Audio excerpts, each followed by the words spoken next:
आज एक बात और कहकर हम अपनी बात पूरी कर देंगे। आज कौन वार है? शनिवार है। शनि ग्रह बड़े प्रभावशाली ग्रह हैं। जितने उच्च कोटि के महात्मा होते हैं उनकी जन्म कुंडली का विचार करने पर उसमें शनि का ही विशेष योग होता है।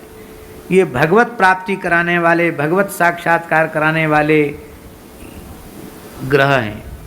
राजा बना दें कहो भिक्षुक बना दें, और बुरी दृष्टि पर बुरे योग में शनि आ जाए तो कहो उसको एक एक दाने के लिए तरसा दें।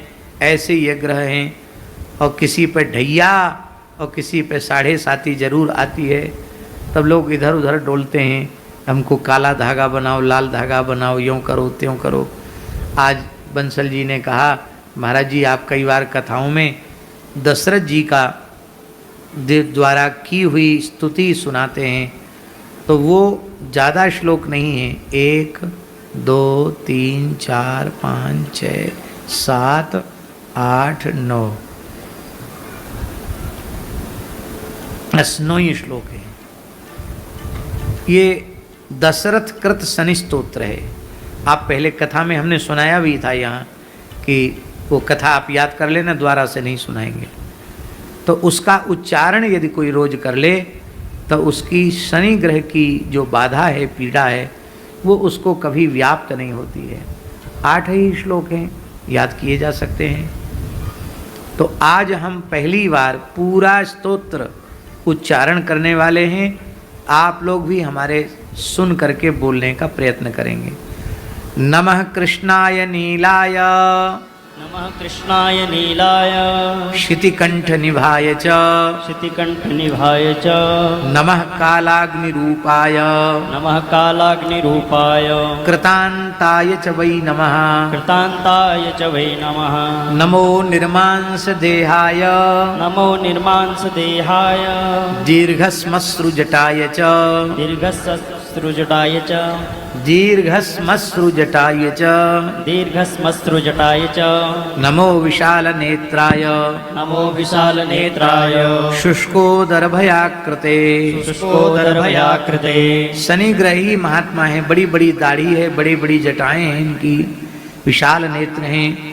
नमः पुष्कल गात्राय, नमः पुष्कल गात्राय, स्थूल रोमणेथ वै नमः, स्थूल रोमणेथ वै नमः, नमो दीर्घाय शुष्काय, नमो दीर्घाय शुष्काय, कालदंष्ट्र नमोस्तुते, कालदंष्ट्र नमोस्तुते, नमस्ते कोटराक्षाय, नमस्ते कोटराक्षाय, दुर्निरीक्ष्याय वै नमः, दुर्निरीक्ष्याय वै नमः, नमो घोराय रौद्राय, नमो घोराय रौद्राय, भीषणाय कपालिने, भीषणाय कपालिने, नमस्ते सर्वभक्षाय, नमस्ते सर्वभक्षाय, बलिमुख नमोस्तुते, बलिमुख नमोस्तुते, बलिमुखाय नमोस्तुते लिखा है इसमें, लेकिन वो गलत है।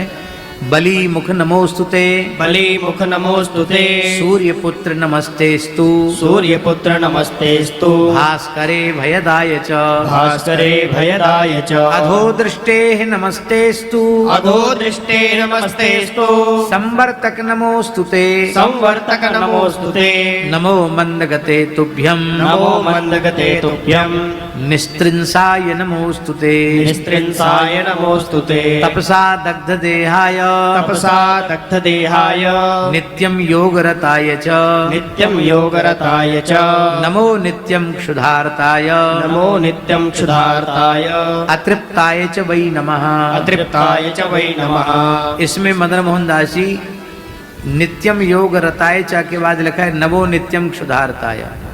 जो नित्य योग करेगा उसको भूख बढ़िया लगेगी।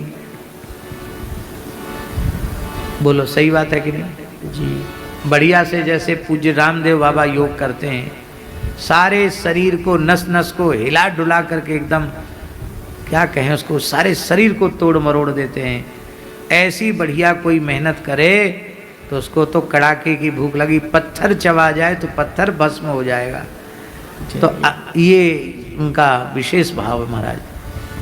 नित्यम योगरताय च तपसा दग्ध देहाय तपसा दग्धदेहाय नित्यम योगरताय च नित्यं योगरताय च नमो नित्यम क्षुधार्ताय नमो नित्यं क्षुधार्ताय अतृप्ताय च वै नमः अतृप्ताय च वै नमः ज्ञान चक्षुर्नमस्तेस्तु ज्ञानचक्षुर्नमस्तेस्तु कश्यपात्मज सूनवे कश्यपात्मज सूनवे तुष्टो ददासि वैराज्यम तुष्टो ददासि वैराज्यम् रुष्टो हरसि तत्क्षणात् पृष्टो हरसि तत्क्षणात् देवासुर मनुष्याश्च देवासुरमनुष्याश्च सिद्धि विद्याधरोरगाः सिद्धिविद्याधरोरगाः त्वया विलोकिताः सर्वे त्वया विलोकिताः सर्वे नाशमायान्ति मूलतः नाशमायान्ति मूलतः प्रसादं कुरु मे देव प्रसादं कुरु मे देव वरार्होऽहमुपागतः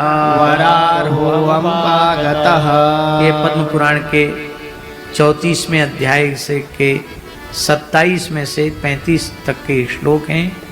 इसका बड़ा प्रभाव होता है और 10 शनि के नाम भी बड़े प्रभावशाली हैं। उनका भी लगे लाग उच्चारण करा देते हैं। उसकी भी बड़ी महिमा है।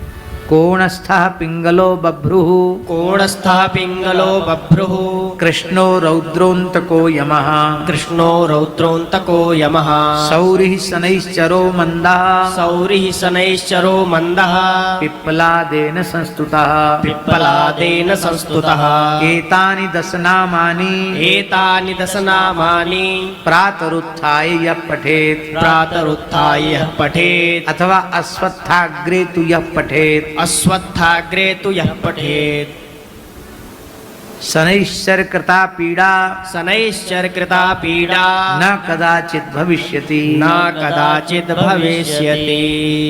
आज शनिवार के दिन पीपल में वेद लक्षणा भारतीय देसी गाय का दूध, काला तिल और गुड़ मिला करके और थोड़ा सा कड़ुआ तेल उसमें मिला करके जो पीपल को अर्पित करता है, उससे भगवान लक्ष्मी नारायण तृप्त होते हैं। उस व्यक्ति के जीवन में कभी दरिद्रता नहीं आती है। कितना सरल नियम है, केवल शनिवार को ये काम करना है। हजारों जन्मों में भी वह दरिद्र नहीं होता है। शनिवार को पीपल का स्पर्श अवश्य करना चाहिए।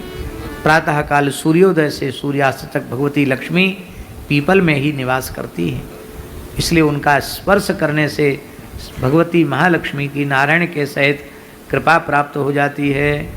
बोलो भक्तवत्सल भगवान की जय। नारायण नारायण नारायण।